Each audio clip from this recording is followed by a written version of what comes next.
You've seen the footage? A Barrett M82 or M107 anti-material rifle being fired at a range. The muzzle blast.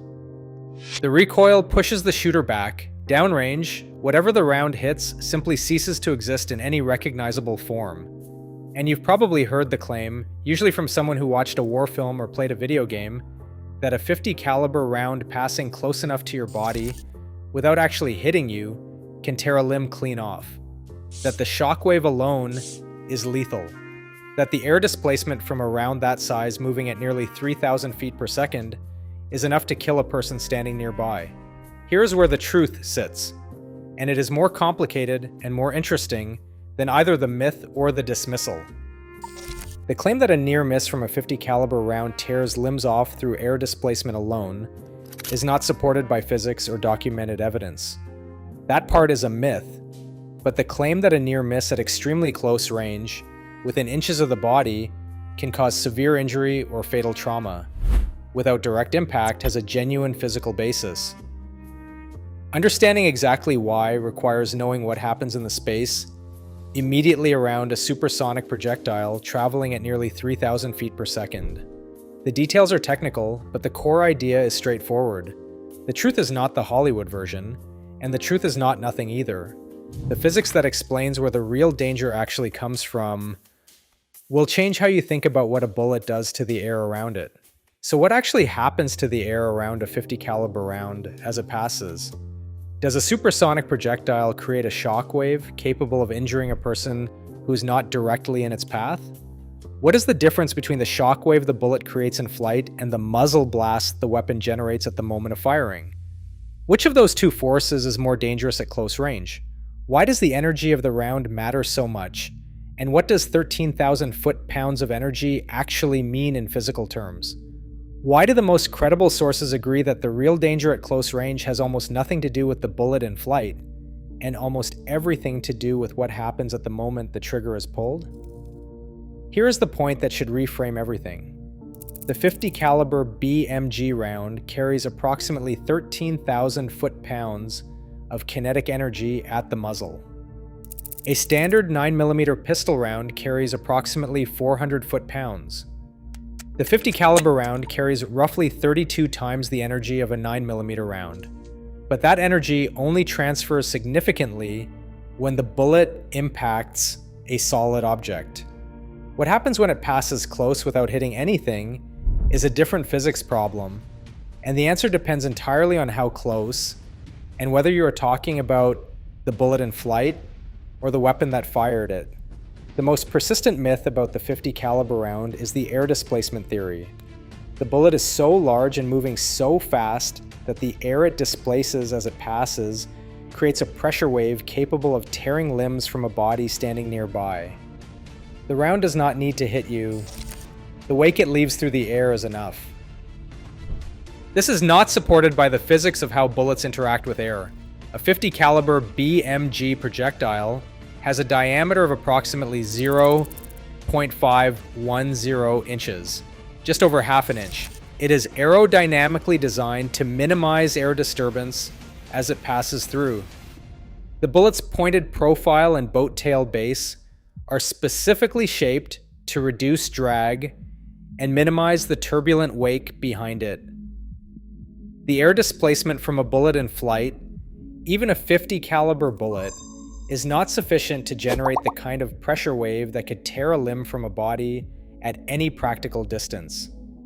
Measurements of pressure from a .50 caliber round passing at close range were documented by researchers and discussed by ballistics experts on platforms including Outdoor Hub and Quora. They found pressure readings at approximately 3 inches from the bullet path to be around 5 pounds per square inch above ambient. That is a real pressure increase. It is not trivial, but it is not the pressure required to cause the catastrophic tissue damage that the myth describes. The limb removal claim, as Outdoor Hub noted in their analysis of this specific question, is significantly exaggerated. But here is where the story gets more complicated. While the bullet in flight is not the primary danger in a near-miss scenario, something else at close range absolutely is. Here is what is actually happening when a .50 caliber round is fired near a person at close range. The first and most important distinction is between two separate physical events that happen simultaneously but are completely different in their danger profile. The first is the bullet in flight. The second is the muzzle blast. The bullet in flight creates two pressure disturbances. The first is the bow shock, a supersonic shockwave that forms at the nose of the bullet as it travels faster than the speed of sound. A .50 caliber BMG round exits the muzzle at approximately 2,900 to 3,000 feet per second. The speed of sound at sea level is approximately 1,125 feet per second. The bullet is traveling at roughly Mach 2.6, more than twice the speed of sound. At those velocities, the bullet does create a genuine supersonic shockwave. However, the geometry of that shockwave matters enormously. The shockwave propagates outward from the bullet's path in a cone called a Mach cone at an angle determined by the bullet's speed relative to the speed of sound. The pressure at the shockwave front is real, but it dissipates rapidly with distance from the bullet's path. At distances of more than a few inches from the bullet's actual trajectory, the pressure from the supersonic shockwave has dropped to levels that, while potentially causing ear damage or discomfort to sensitive tissue, are not sufficient to cause the catastrophic injuries the myth describes. The second pressure disturbance from the bullet in flight is the turbulent wake behind it, the low pressure region that forms behind the base of the bullet as it passes. This wake creates a brief suction effect as the bullet passes, followed by the air rushing back in. At close range, this is a real physical event. At the distances involved in a genuine near miss within inches of the body, this wake turbulence contributes to the overall pressure disturbance the person experiences. But again, the pressure levels involved are not sufficient to cause the catastrophic tissue damage the myth describes. Now here's the part that is genuinely dangerous and genuinely underappreciated: the muzzle blast. When a .50 caliber round is fired, the propellant charge ignites and generates an enormous volume of hot, high-pressure gas behind the bullet. That gas accelerates the bullet down the barrel. When the bullet exits the muzzle, that high-pressure gas follows it out of the barrel in a violent expansion. The muzzle blast from a .50 caliber rifle generates a pressure wave that is significantly more dangerous than anything the bullet itself creates in flight. The muzzle blast pressure at close range to the muzzle, within a few feet, is substantial. The gas exiting the barrel is at extremely high pressure and temperature. Anyone standing immediately beside the muzzle of a .50 caliber rifle when it fires is exposed to a pressure wave, superheated gas, and acoustic energy that can cause severe injury. Ruptured eardrums are virtually certain without hearing protection. Blast over pressure at very close range to the muzzle can cause injury to other pressure-sensitive tissues, such as the lungs, the sinuses, and the eyes. This is the mechanism that gives the near-miss danger claim its genuine physical basis, not the bullet passing close to the body. The muzzle blast from the weapon that fired it is responsible. At close range to the shooter, within a few feet of the muzzle, the danger is real and documented. At distances beyond the immediate muzzle blast zone, the danger from a near miss drops dramatically. The third genuine danger mechanism in a near miss scenario is secondary projectiles. When a .50 caliber round strikes a hard surface near a person, concrete, rock, steel, or packed earth, the energy of impact generates fragmentation. The bullet itself may fragment, the surface material fragments. Those fragments travel outward from the impact point at high velocity. A near miss that strikes the ground or a wall within a few feet of a person generates a fragmentation pattern that is genuinely lethal. This is not the bullet missing. This is the bullet hitting something near the person and the physics of that impact creating secondary threats. Documented cases of injury from .50 caliber near misses in combat typically involve one or more of three mechanisms. First, muzzle blast at close range. Second, supersonic shockwave effects on pressure-sensitive tissue very close to the bullet path. Third, secondary fragmentation when a round strikes a nearby surface. The limb removal myth conflates these real but limited effects into a single exaggerated claim that air displacement alone is catastrophically lethal. Here's what the physics actually measures. The 50 caliber BMG round, the 12.7mm cartridge used in the M2 machine gun, and the Barrett M82 and M107 rifles carry 13,000 foot-pounds of kinetic energy at the muzzle. To put that in context, a standard hunting rifle cartridge, like the .30-06 Springfield, carries 2,900 foot-pounds at the muzzle. The 50 caliber round carries roughly 4.5 times the energy of a powerful hunting rifle round. The bullet itself weighs 647 to 800 grains, roughly 1.5 to 1.8 ounces. It exits the muzzle at approximately 2,900 feet per second. At that velocity, it is traveling at approximately Mach 2.6 at sea level. Pressure measurements documented in ballistics research and discussed by experts on platforms including Outdoor Hub found that at approximately 3 inches from the bullet path, the pressure from the supersonic shockwave is approximately 5 pounds per square inch above ambient pressure. For reference, the pressure required to rupture a human eardrum is approximately 2.9 to 5 pounds per square inch above ambient. The pressure required to cause fatal lung damage from blast overpressure is approximately 15 pounds per square inch above ambient sustained over a meaningful duration. The 5 pounds per square inch figure at 3 inches from the bullet path is at the threshold for ear damage. It is below the threshold for fatal lung injury from the bullet shockwave alone at that distance. The muzzle blast, by contrast, generates significantly higher pressures at close range to the muzzle, pressures that are well above the threshold for serious injury to pressure-sensitive tissues. The acoustic energy from a .50 caliber rifle firing without hearing protection measures approximately 180 to 185 decibels at the shooter's ear position. Permanent hearing damage begins at approximately 140 decibels. A single unprotected exposure to a .50 caliber firing event at close range causes permanent hearing damage. This is documented and consistent across sources on the subject. The .50 caliber BMG cartridge, the Browning machine gun cartridge, was developed by John Browning and Winchester in 1918 at the request of General John Pershing, who wanted an anti-aircraft and anti-vehicle cartridge more powerful than existing rifle calibers. The cartridge was designed around the same time as the M2 machine gun, which would become its primary platform. That weapon has been in continuous service with the United States military since 1933 and remains in service today, making it one of the longest-serving weapons in American military history.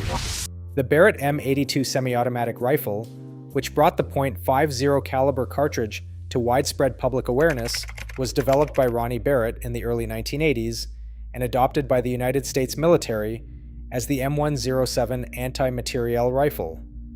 The weapon was designed primarily to engage equipment radar systems, parked aircraft, light vehicles, and ammunition supplies at ranges beyond the effective reach of conventional rifle fire. Its use against personnel is secondary to its primary role as an equipment destruction system. The myths around the .50 caliber rounds' near-miss lethality developed partly from genuine observations of the weapon's extraordinary destructive power on impact, and partly from the natural human tendency to extrapolate from what a round does when it hits to what it might do when it barely misses. The extrapolation is understandable. The physics do not support it at the distances the myth claims. The documented cases of injury from .50 caliber near misses in combat, discussed extensively in military medical literature and by veterans on platforms including Cora, consistently involve the mechanisms described above.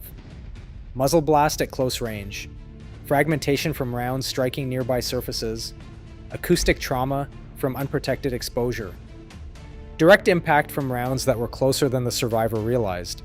The pure air displacement limb removal scenario has no documented cases in military medical literature. You have been surrounded by the physics of supersonic shockwaves and pressure waves your entire life without recognizing it. The sonic boom from a supersonic aircraft passing overhead is the same Mach cone shockwave that a .50 caliber bullet creates in miniature. The aircraft is traveling faster than the speed of sound. The shockwave propagates outward in a cone from the aircraft's path. You hear it as a boom when the cone passes your position. The bullet creates the same cone with the same physics, scaled down to a half-inch diameter projectile instead of a 100-foot aircraft. The shockwave dissipates with distance in both cases for the same reason. The pressure wave that makes your ears pop when a large truck passes close to you on a highway is the same displacement effect as the bullet, wake air being pushed aside by a large object moving at speed and then rushing back in as the object passes. The truck is moving at 70 miles per hour. The bullet is moving at 2,900 feet per second. The physics of the pressure disturbance is identical. The scale is vastly different. The reason hearing protection is mandatory at shooting ranges, and why military personnel wear hearing protection during weapons training, is the same acoustic physics that makes the muzzle blast from a .50 caliber rifle dangerous at close range. The acoustic energy from a firearm firing is a pressure wave. At sufficient intensity, it physically damages the hair cells in the inner ear that convert sound pressure to nerve signals. Those cells do not regenerate. The damage is permanent. The .50 caliber muzzle blast at 180 to 185 decibels causes permanent damage in a single unprotected exposure, for the same reason that standing next to a jet engine causes permanent damage. The pressure wave exceeds the structural tolerance of the inner ear's sensory cells. The fragmentation from a .50 caliber round striking a hard surface near a person is the same physics as the spall generated when any high-energy projectile strikes armor or concrete.